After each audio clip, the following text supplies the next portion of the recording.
Well, you don't need to know metrics to know we're playing the top two teams in the conference our next two games. Going to Logan is never easy. The environment's going to be electric, much like it is everywhere we go, but extra special. And we're excited for an opportunity to get in there and see if we can continue our win streak, build momentum, coming back with our home game against New Mexico on Tuesday. But a big challenge for the Aztecs this week, one we're looking forward to. Coach, looking back on the Utah State tape from the first game, anything you can key on specifically for game two that may change the first game? Yeah, we studied the first tape, but again, it seems like it was forever ago. I think it was a December 28th game, and here we are getting to late February. So both teams are playing a lot different than they did back then. A lot of the same players, same talent, but both teams are playing at a different level. I think both our programs are grown as the season gone on. Obviously, they still feel they have a chance to win the league, and we're going to try to disrupt that. How much does having Kurt Magoon change things against this? The way he plays the high post now, the way he's aggressive, he has that shot there. Yeah, Magoon's getting better, and so we have to find a way to get him touches against his zone in areas where he can be effective. So obviously, he made 2 threes against his zone last week, 2 elbow jump shots, and then a post touch when they went man. So we have to continue to get Magoon the ball in areas where he can be effective, and then hopefully he'll make plays that allow us to have a chance to win a game. How much of an advantage is it having a 7-footer at the high post versus a smaller guy who can see over himself? Yeah, Magoon's really dangerous at the high post. I think the first game he got it there and he tried to put it down on the floor, and they do a great job of raking at the ball, attacking the elbows. When you're at the elbows, they really attack the ball. So we have to be selective as to when we try to drive it from there, make sure we have space in order to attack. But no, Magoon's a dangerous player, and we have to continue to get him the ball in dangerous areas. If Utah State played a little more man, it looked like they played something outside of it. Yeah, I think they could have played anything they wanted last night, won by 50 points. But they'll man if you hurt their zone. They're not afraid to go to their man. Their man is good, but their zone is more disruptive. So the only way we'll see man is if we play well enough to deserve to see man.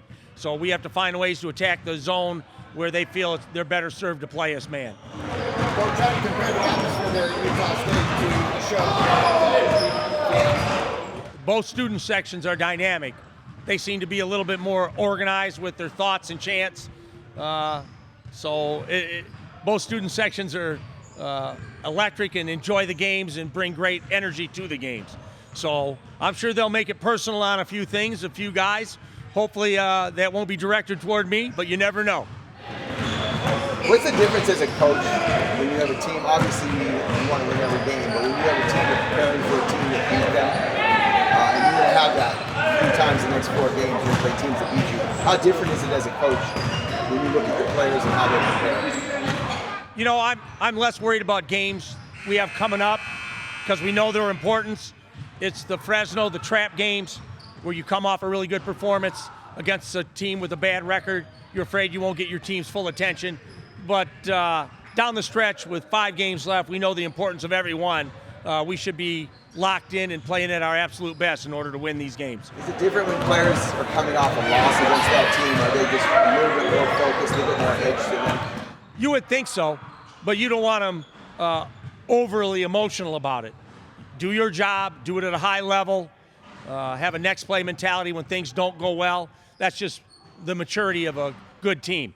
So as much as you want to be emotionally wanting to beat a team that's beating you, you don't do it with emotion, you do it with execution. So we have to go out and be emotional, but yet execute at a high level. How important is it for Boyd to stay aggressive like the last few games? Yeah, Nick's got to pick and choose his moments. You know, this is a place where if we go and turn the ball over, we're going to have a hard time winning. They turn turnovers into baskets, so any live ball turnovers against them are going to be exploited. We need a first half like we had against Fresno with only 2 turnovers. And if we do turn it over, they got to be dead ball turnovers. We'd be better off kicking it 15 rows into the stands and giving them a live ball turnover they can run with. So we have to take care of the ball if we want to win on the road, especially at Utah State. You really struggled the first time you went into altitude this season, but you've kind of responded since then. Do you think as players get in it a little bit more, they understand the mental game that's involved? Yeah, I mean, obviously we try to do everything we can to prepare them to play at altitude, arrive later than normal, and try to get in and out of there. But It affects the hard thing with altitude is it affects everyone differently. We could all of us go to altitude together, and two of us would struggle more than others. So I have to see who's struggling at the time, who's not moving at a pace I think is necessary, and is it due to altitude? So I have to keep an eye on that as a coach.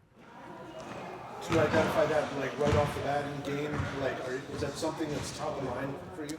We keep an eye on it. Obviously, when we played at Air Force, we went to the bench early this year and often, and we may have to this game, depending on how they're responding. And some of it you have to look and see, is it performance-driven or is it altitude-driven, or what is driving the cause of your problems? And so, obviously, we know it's not easy to play at altitude. Been here 25 years. So we have to find a way to manage it as best we can and not obsess about it, but manage it.